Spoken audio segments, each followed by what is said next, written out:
Let's turn to the book of Exodus. I want to read chapter 32, but I'd like to read the last verse of chapter 31 just to introduce it.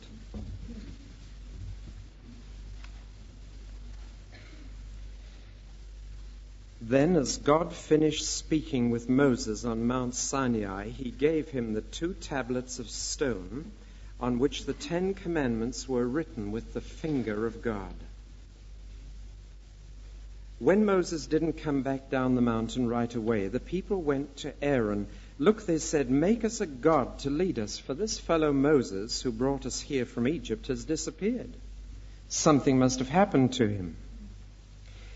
"Give me your golden earrings," Aaron replied. So they all did, men and women, boys and girls. Aaron melted the gold, then molded and tooled it into the form of a calf.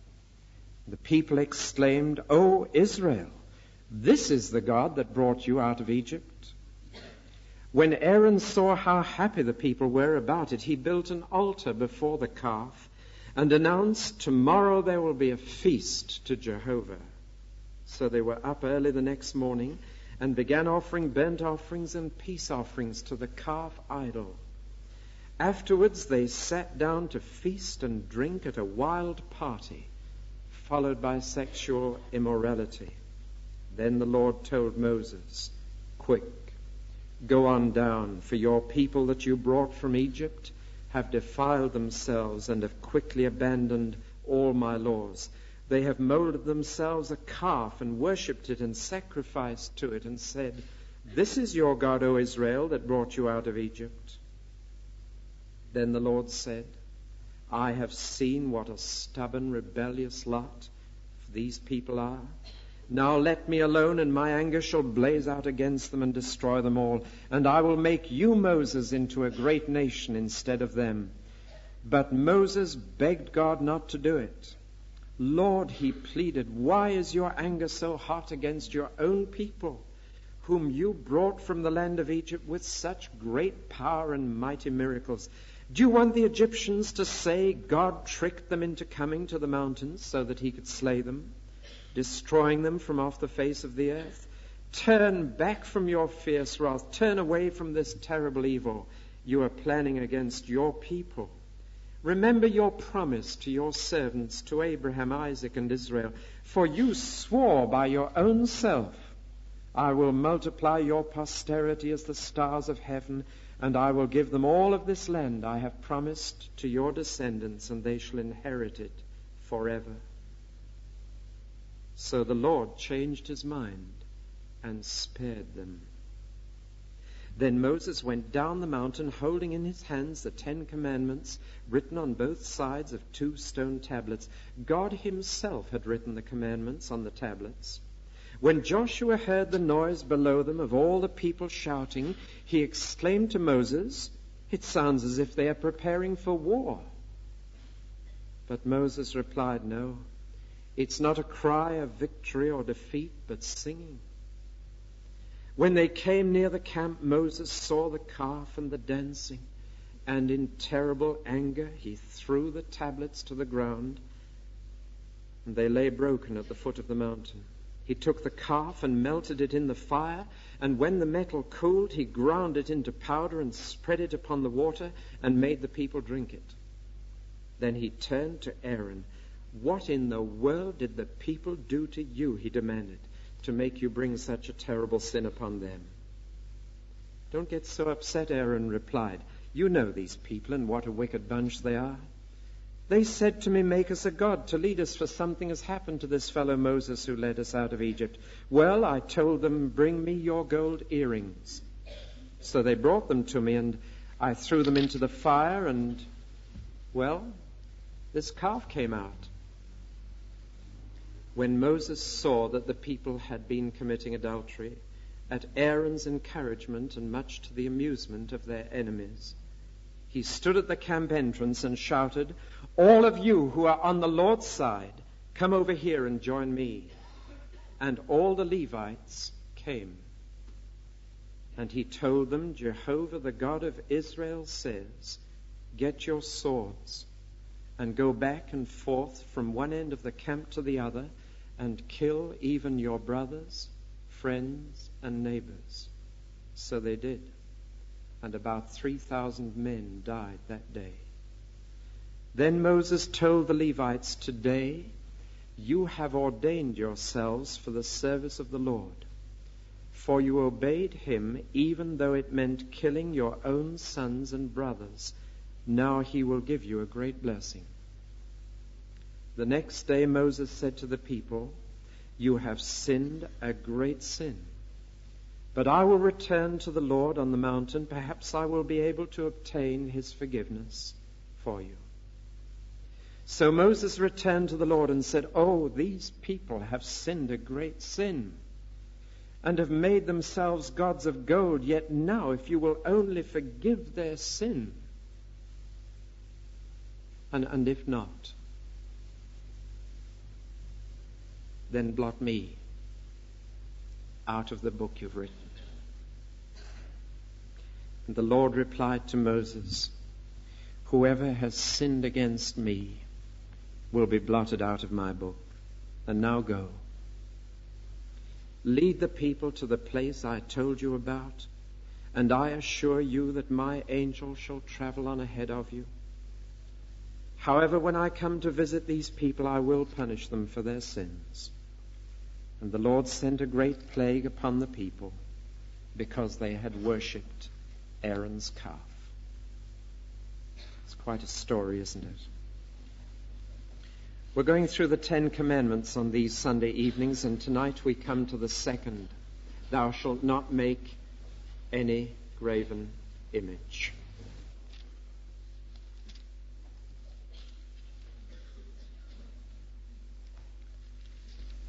You shall not make yourself a graven image or any likeness of anything that is in heaven above, or that is in the earth beneath, or that is in the water under the earth. You shall not bow down to them or serve them. For I, the Lord your God, am a jealous God, visiting the iniquity of the fathers upon the children, to the 3rd and 4th generation of those who hate me, but showing steadfast love to thousands of those who love me and keep my commandments. Many people find great comfort in the second commandment. It's one of the few they don't have any difficulty with. And I have told you before of the 2 cowboys who went across the prairie one Sunday night to church. And as they rode across the prairie, they sang and they whistled. They were very happy. And they got to the little tin hut where the sky pilot was preaching, and he preached his way through the 10 Commandments. And so when the 2 cowboys rode home, they were very subdued, very quiet, until finally one of them said, "Well, gee, I guess I never made any graven images." And the other said, "I guess I never did either." And with that, they began to sing and whistle again, and by the time they reached home, they were as happy as when they'd set out. So maybe you feel that you're not going to get much out of tonight's sermon, or you're wondering what I'm going to get out of it. Just you wait. You can't read any of the 10 Commandments through the eyes of the Lord Jesus without feeling that they're a sharp edge of a knife that cuts deep, but it cuts clean and quick and is a surgeon's knife in the hands of the Lord Jesus. I've never considered taking a block of wood or stone or metal and shaping it and setting it up in the main room in our house or out in the garden and getting down on my knees before it and kissing it. I've never been tempted to do that. That's no virtue of mine. It's just not happened that way. It never occurred to me to do so. And it's not something I've had to battle with. In the 17th century in England, this commandment was taken very seriously indeed. It was taken too seriously. And these words about making a likeness of anything in earth or heaven or in the sea were taken so literally that many Christians felt that art was forbidden, that you shouldn't have such things as statues or even paintings on the walls of your homes. And some of the Puritan homes were very plain and bare because of this commandment. I sincerely believe that they were mistaken in their interpretation of this commandment. But it has left its mark, and Christians on the whole, Bible-believing Christians, have tended to ignore the creative arts. That is a tragedy, because it's left those very forms of expression to those who did not know how to use them for God's glory. And that's one of the profound reasons that lies behind next Saturday's program in this building. It's not just a bit of entertainment. It's to say something very profound, that God is interested in beauty as well as truth and goodness. And that God, being a creator and making us in his own image, wants us to be creative people, creating in beauty of form and color and music, things that bring delight to him as well as to us. So we've got an arts day. We do not believe that this commandment forbids two-dimensional or three-dimensional representation of things that God has made on earth. And the reason I believe that this commandment does not refer to the cultural activity of art is that God himself, when he gave man the design for his tabernacle and later his temple, included within the design embroidery, and sculpture, and wood carving, and a number of other plastic arts. So there can be no doubt whatever that God is interested in art. What then is the concern of this commandment? It is primarily how we worship. It's concerned with our worship. Commandment number 1 is concerned with who we worship.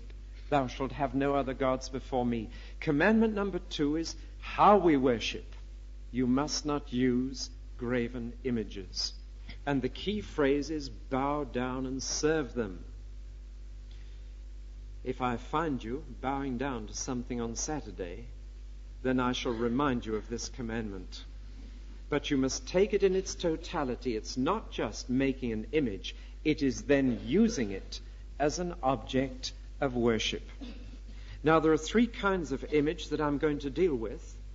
There are material images, which are the best known and the ones that spring to our mind most readily when we read this. There are mental images, just the same, because Jesus taught us that you can break a commandment in your mind as much as with the body. And there are moral images, all 3 kinds of visual aid in worship. But first of all, why does anybody want an image? Why is there this desire to make a graven image and to center our worship upon it? The answer is very simple, and it's this. We tend to think in pictures rather than in words. That's the basic problem. So much so that when we are trying to understand something, when we understand it, we say, I see. Do you notice that? I see. It's because we think in pictures, and we've been given the great gift by God of imagination. It is a gift of being able to build images. And thank God for the gift. You'll see how it's expressed on Saturday afternoon and evening. Thank God for those who use their imagination. It's a God-given gift. This building, first of all, appeared in a man's imagination, and he built an image of it before it became concrete and bricks and wood and metal. Imagination. We think in pictures. Now, here's the problem. When we've only heard words about a thing, we find it very difficult to understand until we see the picture also. Education has learned this, and now visual aids are the normal thing in education.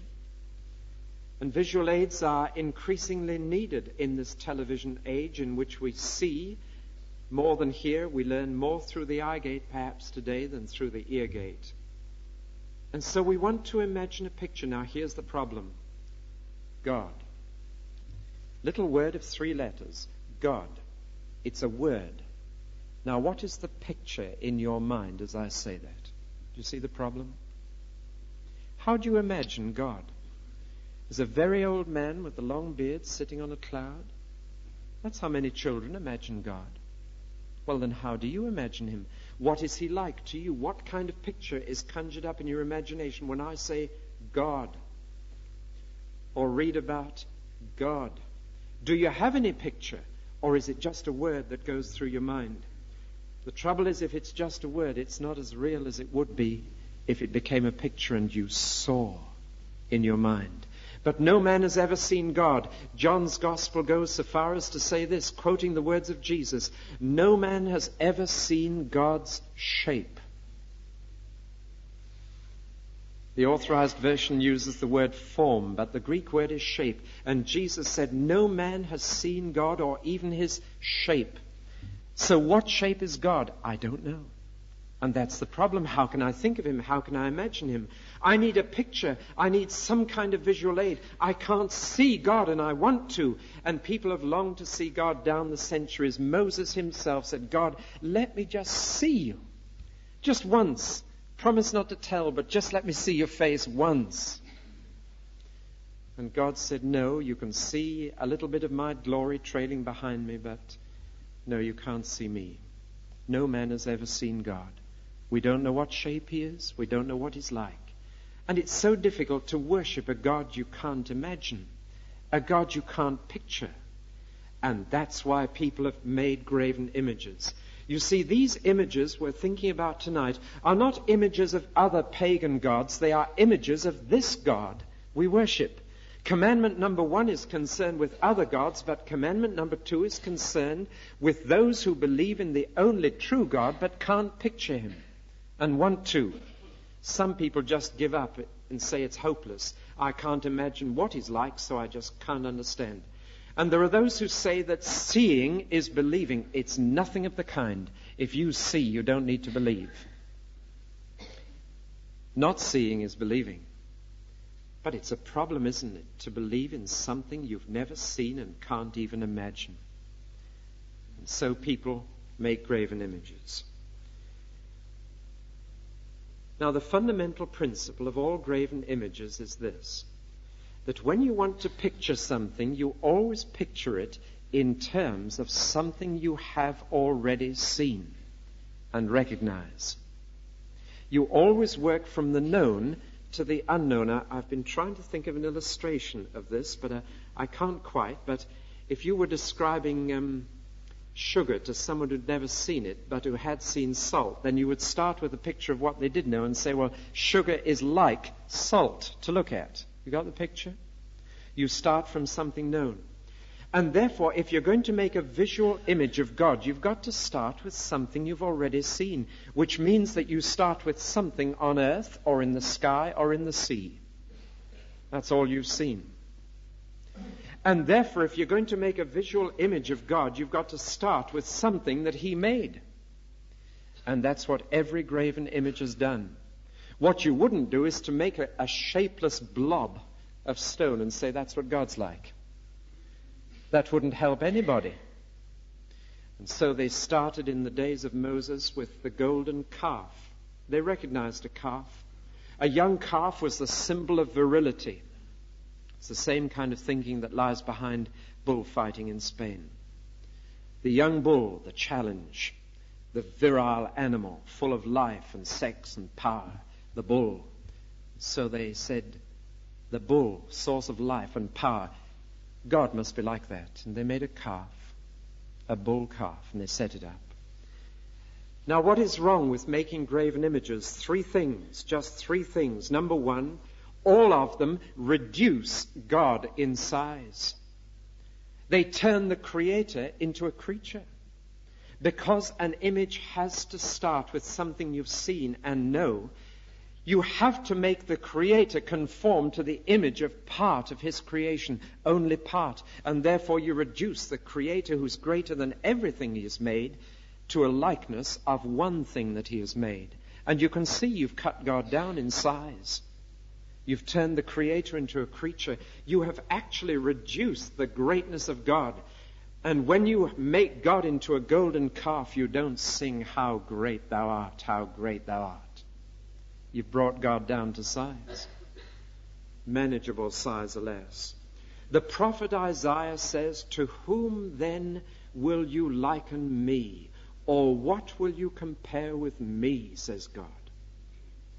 The answer is there is nothing in all creation that's like God. Nothing can be compared to him.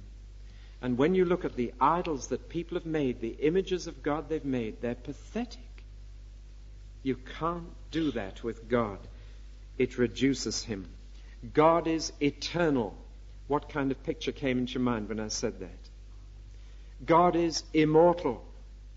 What did you think about when I said that? God is supernatural. What kind of picture does that conjure up? You see the problem. And when you make a graven image, you reduce him to that which is mortal and temporal and natural. The second thing that's wrong with graven images, you not only reduce God, you restrict God. You restrict God. From being the God who is everywhere, he is now a God who's here. And as soon as you make a golden calf, you look over it and you say, that's where God is. It localizes God.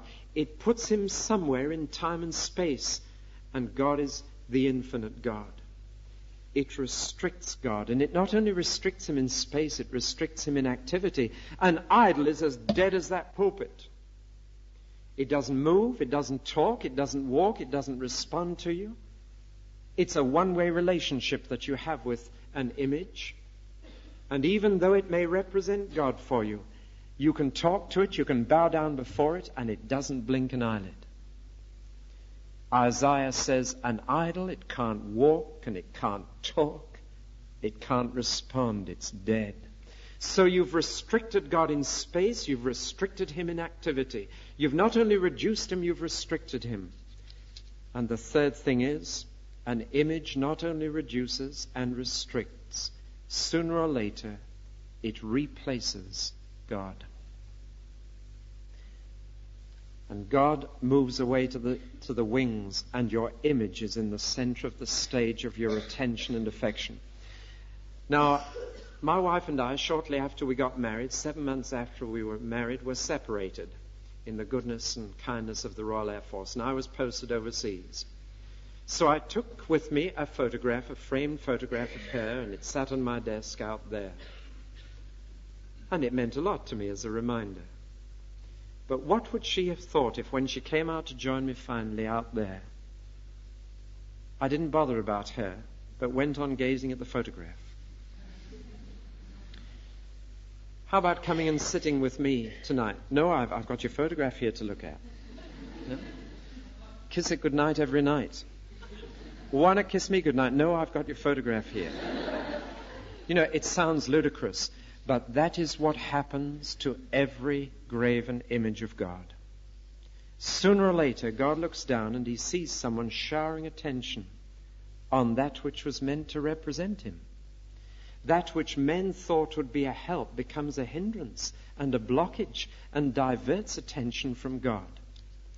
I'll never forget visiting the Vatican City and seeing a bronze statue of St. Peter with the bronze toes worn away by people kissing it. I just wondered what Simon Peter would have said if he could have just had one word with them. A visual aid in worship tends to draw too much attention to itself.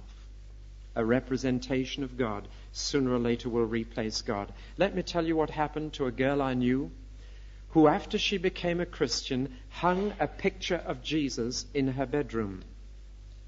There's nothing in the Bible to forbid her to do that. And she thought it would remind her of the presence of Jesus in that room, bed-sitting room. But a few weeks later, she took that picture and she smashed it and she threw the bits into the dustbin. Do you know why? Because she found she was saying her prayers to it. That's why. Quite unintentional. She thought it would help, and it didn't. Did the opposite. Now, that doesn't mean that you should never have a picture of Jesus around. We use pictures of Jesus in the Sunday school, teach the children. But if you saw a child praying to a picture of Jesus, you'd have to smash it. You'd have to get rid of it.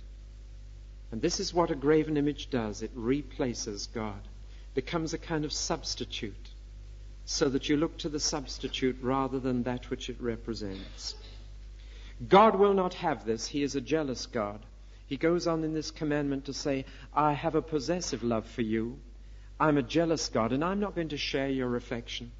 And to see you giving your affection to an object that I made. I just won't have it. I'm sorry, I won't have it. And the effects, the bad effects of doing this, will go down through your children and grandchildren to your great-grandchildren. It will have a profound influence for 4 generations. Damage will go down through your family through doing this. That's God speaking. He takes it very seriously. Now, before we leave these material images, I want just to consider religious symbols for a moment. Here we're in an area of uncertainty. By religious symbols, I don't mean representations of God, but reminders of God. They're in a rather different category. And Jesus himself used religious material symbols to remind us of spiritual truths. I am not a Quaker. I have great respect for many friends in the Society of Friends, but nevertheless, they have carried this principle too far, and they neither have baptism nor the Lord's Supper. These are symbols, material symbols, reminders of deep spiritual truth. In the one case, water, in the other case, bread and wine.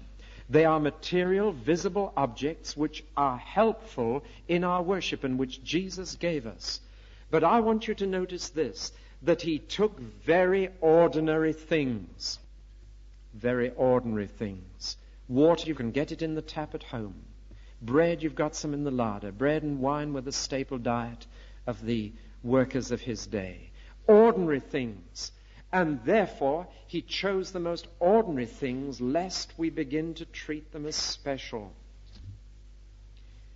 If we are going to use a religious symbol to help us in our worship, it should be something very ordinary, or else it will become too special. And alas, even baptism and the Lord's Supper have been abused in this way, so that we talk of holy water sometimes, quite wrongly, or holy bread, or holy table, or holy this, that, and the other. It's just water and bread and wine. Material symbols, yes, but that's all. They don't become magic in any way. They are not to be bowed down to. That's the origin of kneeling, to receive bread and wine. They are not to be reserved as some special presence. They are simple, ordinary symbols.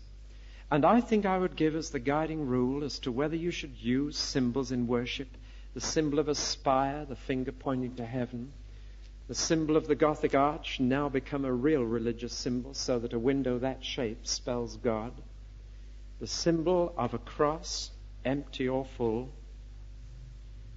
I think my general rule is this, that the more special symbols you have, the more you will tend to do with God what a graven image does with him. The more you will tend to localize God so that you only feel his presence where there are Gothic windows. The more you will tend to treat God as something so special, so mysterious, that he is not related to Monday and washing day and the office and the shop. And that is why we prefer a building for worship without religious symbols, except for those which Jesus gave us, bread and wine and water. They're just so ordinary, and yet so wonderful. So there's my rough rule of thumb, and I'm just giving it to you as my opinion there. I do not believe that a church that puts a cross up is making a graven image, because they are not saying that cross is what God looks like. It's not an image to represent God. But as soon as people begin to bow to it, or to give extra special attention to it, then it has ceased to be a symbol and become an image. And it's a very fine dividing line, and there's a constant danger of slipping over it. Now let's move on to something a bit more relevant to us. Mental images. You can build an image of iron or wood or stone, and you can build an image in here of thoughts. Do you know what the prophet Ezekiel realized? He realized that even though the Jews had got rid of all their graven images, the physical ones, they still carried the wrong images in their mind. And the prophet Ezekiel said this, "These men have set up their idols in their hearts." In other words, they're still imagining a picture of God that's false. Well, let me ask you the question, what kind of a mental picture of God do you have? You could be in danger of making God after your own image. Do you excuse yourself when you sin? Then you make an image of that and say, God will excuse me when I sin. Are you indulgent with yourself? Tolerant with yourself when you go wrong? You create a mental image of a God who's indulgent with you and tolerant with you when you go wrong. It's an image, and it doesn't correspond to reality, and the Bible says smash it. Smash it. I remember a lady coming to a service once, and she said, I've listened to your messages on tape many times. And she said, I built a picture in my mind of what you were like, and you're not a bit like that. I didn't dare ask her what she'd built up in her mind. It would have just been too much. She made it quite clear that she preferred the mental image she'd built up to the reality.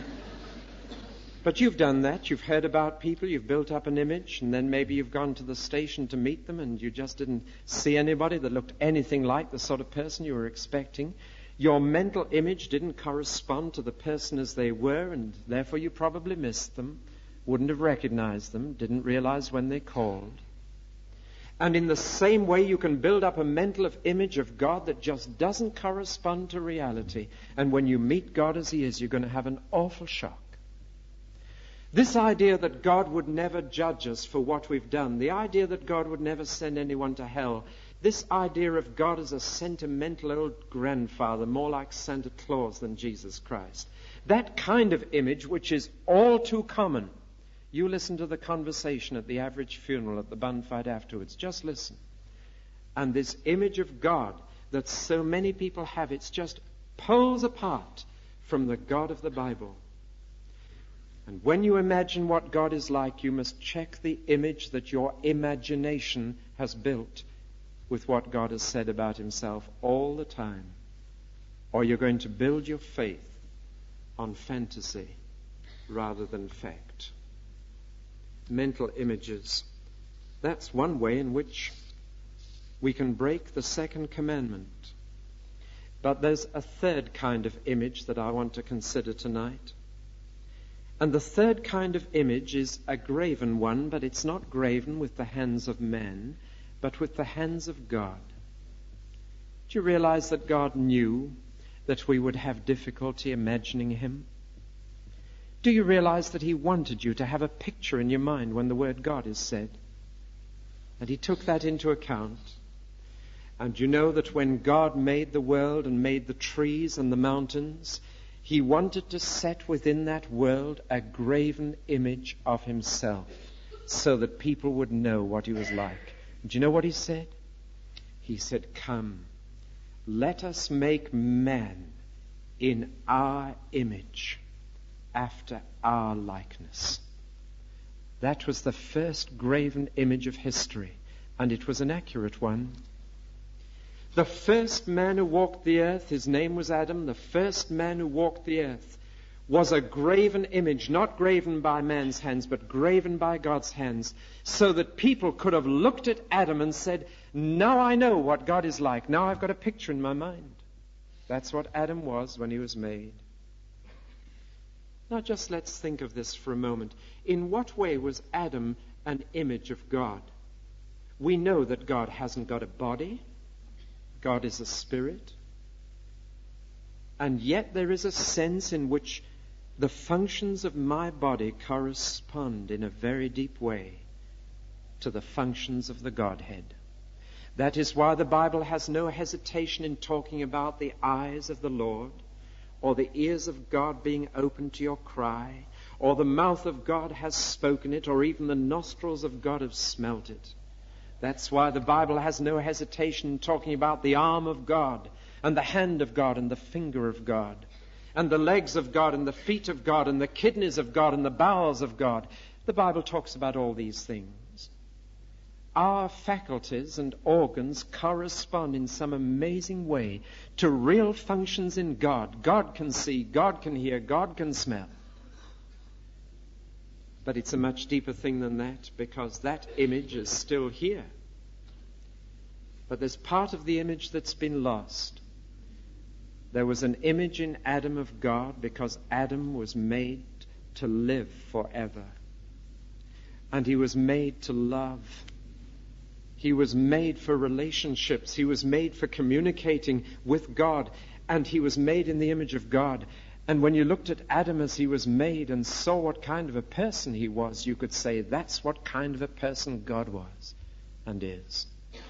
Wouldn't that be wonderful? But you know and I know that it's no longer true of Adam's race. Would you like someone to investigate your life in detail and then come to the conclusion that that's what God is like? The answer is no. 1,000 times no. What's gone wrong? That image which is still there in outline has been blurred and stained and spoiled and defaced so that now you can't look at a man and say that's what God is like. And I know people who've told me that they just can't bring themselves to use the word Father in their prayers when they think of what their earthly parent was like. So we can no longer look at Adam's sons and say, there's the graven image, there's the visible image of God. That's what God is like. And so for centuries, men were without a visible image of God. They could look at each other and they saw Satan, they saw evil, and they saw nasty things.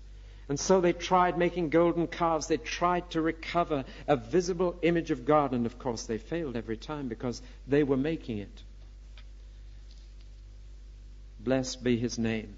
What did God do about it? He made a second Adam. He started a new humanity, a new human race. He said to his son, you go, be my image. Here are some of the statements made about Jesus in the New Testament. I rattle through them.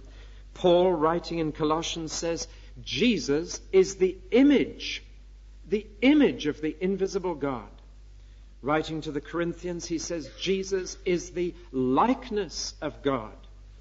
The letter to the Hebrews says, Jesus reflects the glory of God and bears the very stamp of his image.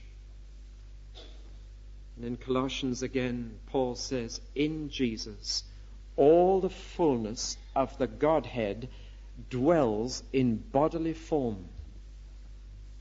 At last, people again had a graven image of God, but God had graven it, knitting that image together in the womb of Mary, so that when Jesus walked this earth, people could look at Jesus and say, that's what God is like.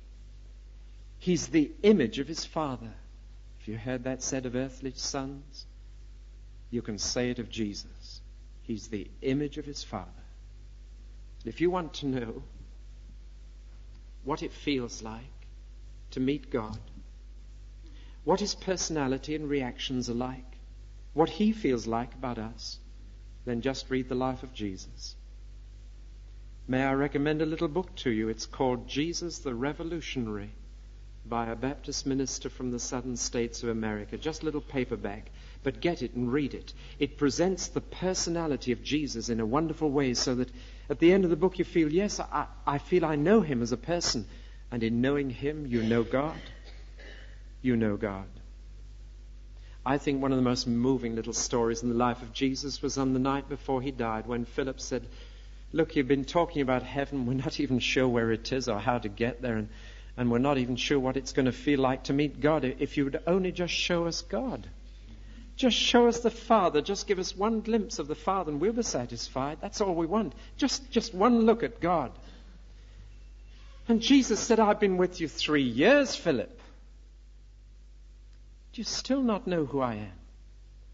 You've been looking at God for 3 solid years.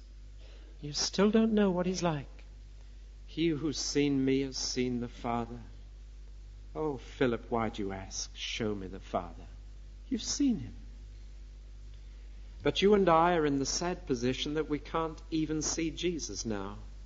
He's back in glory with his Father. We won't see him until he comes back again. Then we will.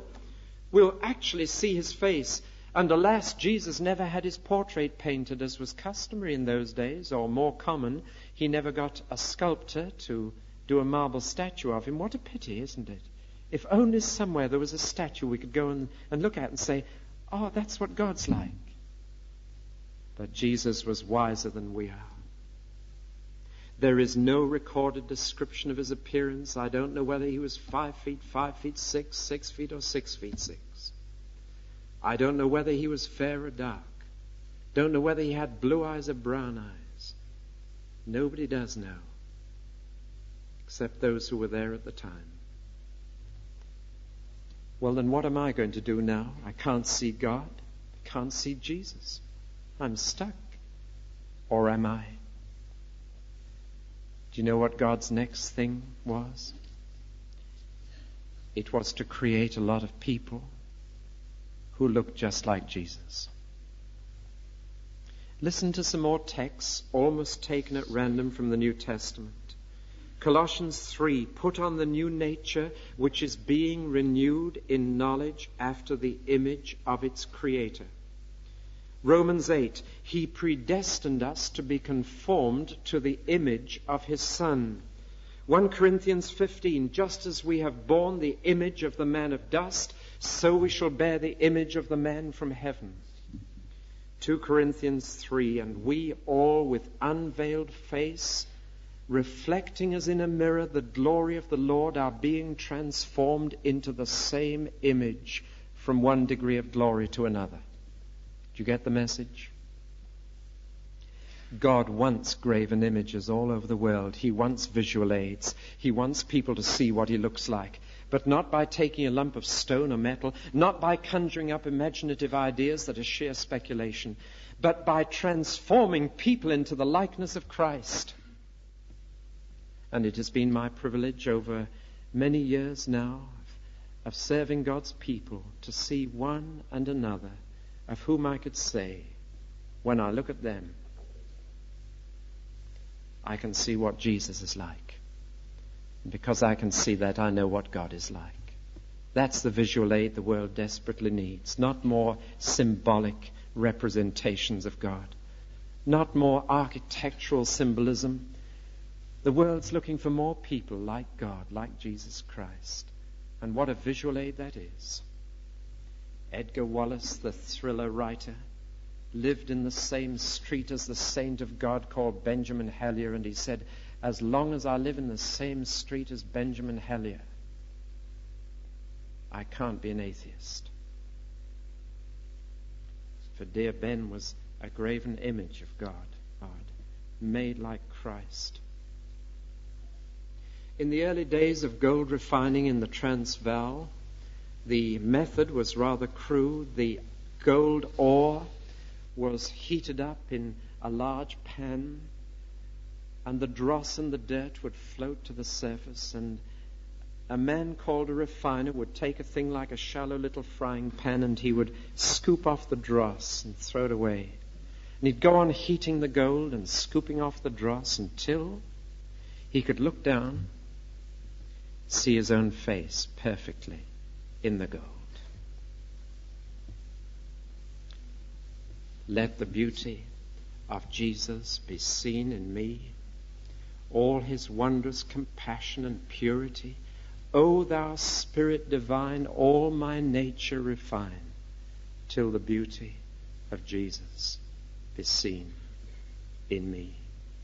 You must not make any graven image, but you are called to let God make you a graven image. We're going to bow our heads and sing that chorus, let the beauty of Jesus be seen in me. Let the beauty of Jesus be seen in me, all his wondrous compassion and purity, all the Spirit divine, all my nature refine, till the beauty of Jesus be seen in me. Lord, may that be true. May this town be filled with restored images of yourself through Jesus Christ our Lord. Amen.